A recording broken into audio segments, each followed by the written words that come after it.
Akhirnya tertundalah aku S3. Aku memilih untuk menjadi ibu sampai sekarang gitu deh. Sudah, aku tidak mendengarkan kata manusia karena aku akan dihakimi oleh Allah gitu. Jadi aku tidak mendengarkan hakim-hakim manusia gitu loh, penghakiman manusia. Karena kalau kita mendengarkan justice dari manusia itu akan membuat kita itu galau. Tapi kita fokus.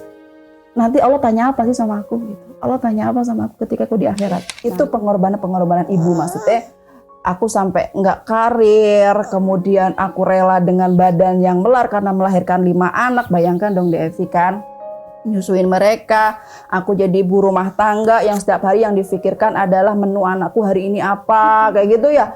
Belanja ke pasar, aku nggak kepikiran itu apa-apa selain anakku harus makan yang sehat. Itulah, bisa baca Al-Quran, bisa sholat. Itu aja terus aku pikirkan. Nah, saya itu punya keinginan ketika mendidik anak punya ilmu. Nggak mungkin kan anak saya tuh aku ajarin perbankan gitu ya. Nah, itu kan aku mikir gitu, ya Allah ini gimana ya? Aku kok, nah, padahal aku sudah punya Lais gitu kan, sudah punya Lais. Walaupun dalam proses pengasuhan Lais pun kita juga belum sempurna. Nah, diskusilah tuh sama suami. Gimana ini ya, kita punya anak tapi aku nggak punya bekal nih ya. Satu-satunya bekalku untuk menjadi ibu adalah aku punya mental yang stabil tadi. Cuma itu doang. Karena kan memang dari kecil aku nggak terlalu banyak kena mental gitu ya. Nah terus suami mengizinkan aku S2. Ceritanya gitu. Terus ya udah Mi, gini aja lah, kuliah lagi aja gitu. Oke, akhirnya saya kuliah lagi S2. Ngambil di UNY. Karena saya kan lulusan dari STAIN kan negeri. Itu kalau ke negeri gampang, lebih mudah lah kalau ke negeri gitu kan, karena saya lulusan negeri, ke negeri kan gampang, kalau dulu kan begitu ya. Nah dulu aku terus ke UNY, Universitas Negeri Yogyakarta, aku ngambil PLS, pendidikan luar sekolah, konsentrasinya adalah pendidikan anak usia dini. Bener-bener langsung konsentrasi. Nah jadi belajar di situ sampai kemudian aku lulus, dan aku lulus S2 itu bukan tanpa perjuangan. Jadi aku kalau kuliah itu ya pasti bawa kayak TFP itu ya, bawa Hamas. Jadi Lais itu aku bawa duduk di meja kuliah gitu.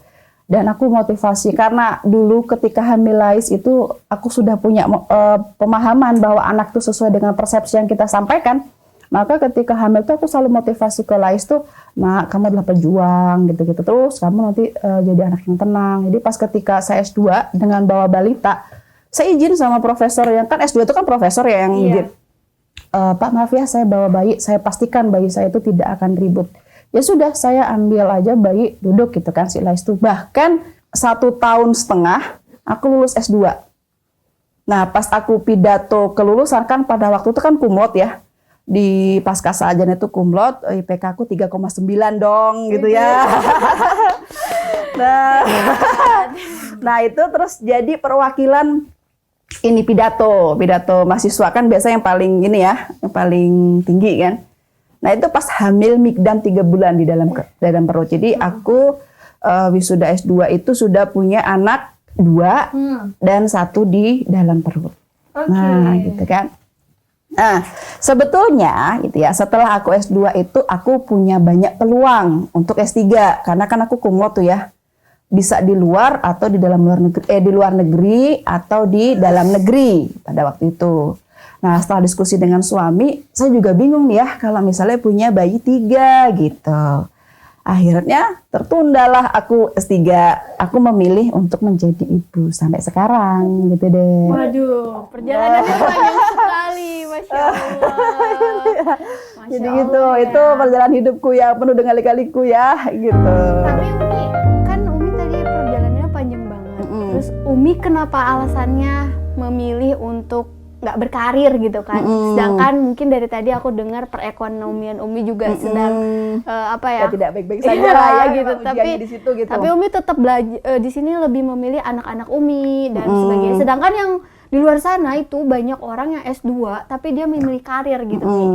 Nah, dan Umi memilih Iya. Dulu tuh suatu hari gitu ya, saya tuh melihat anak-anak saya tuh tidur gitu loh deh. Jadi anak-anakku tuh tidur, mereka itu kayak suci banget gitu ya. Mereka suci ya. Kalau kita buat TV misalnya lihat Hamas tidur itu kan ada sesuatu yang kita rasakan, ya Allah anak itu ini banget ya, nggak ada dosa gitu ya anak ini itu. Nah kemudian tuh ketika merenungi itu gitu ya, ada sebuah bayangan gimana kelak di hadapan Allah ketika aku ditanya berkaitan dengan anak-anak ini gitu.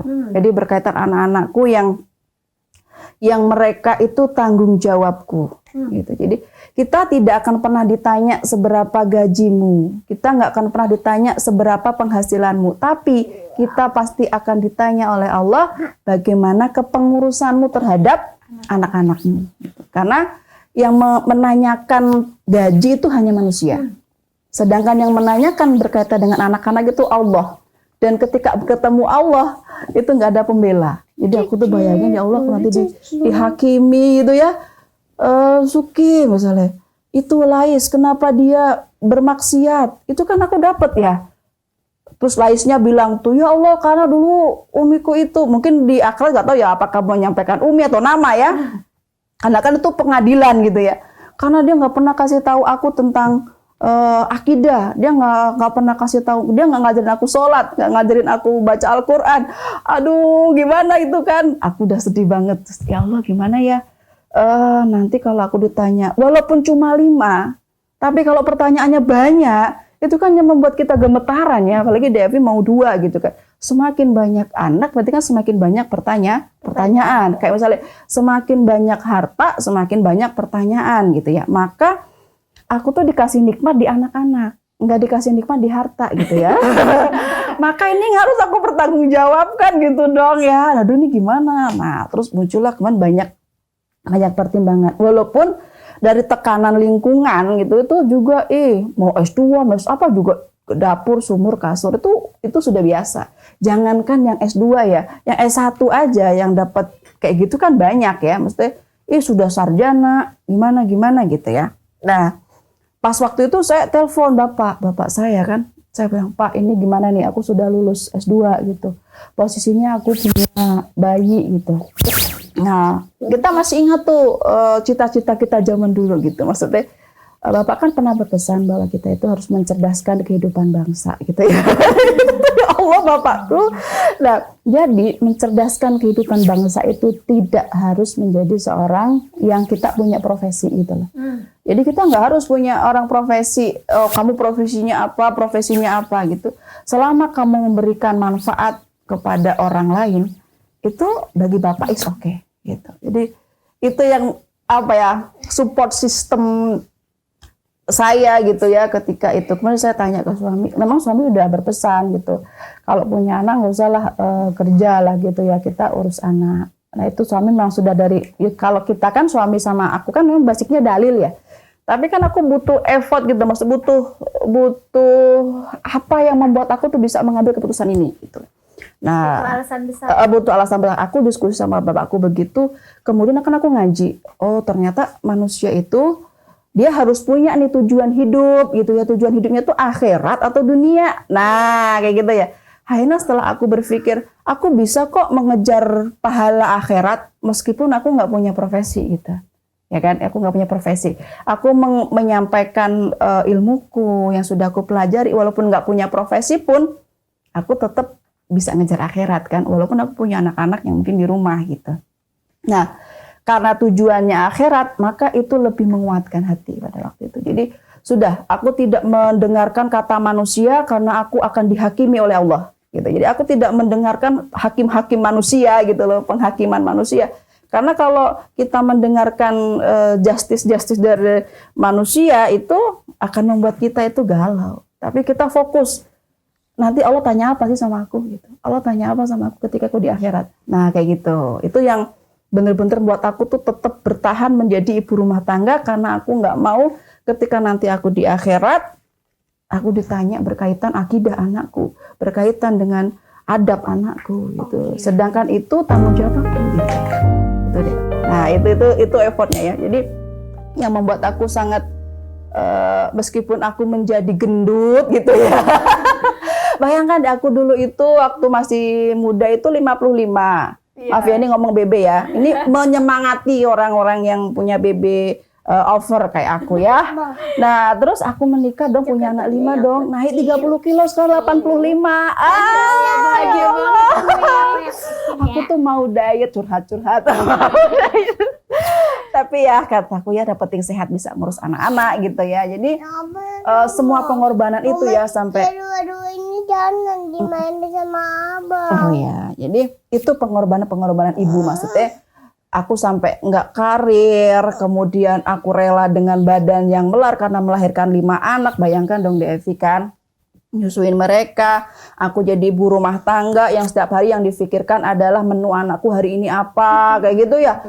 Belanja ke pasar, aku nggak kepikiran itu apa-apa selain anakku harus makan yang sehat. Itulah anakku harus bisa bisa baca Al-Quran, bisa sholat. Itu aja terus aku pikirkan. Nah, sehingga kita tuh lupa kadang memikirkan diri sendiri gitu. Pernah aku ditanya gini, Umi sekarang tuh Umi tuh anaknya 5, kapan sih healingnya? Satu sampai lupa gitu ya. Aku tuh healingnya apa ya? Yang membuat aku bahagia gitu. Nah, setelah aku pikir-pikir, melihat anak solih, melihat anak sehat, melihat anak tidak bermasalah itu healing tersendiri bagi aku. Healing itu kan bukan mengobati jiwa, bukan mengobati badan kan. Healing itu kan mengobati hati kan. Nah, jadi selama hati kita bisa tenang, seberdarah-darahnya badan kita itu tuh tidak berpengaruh.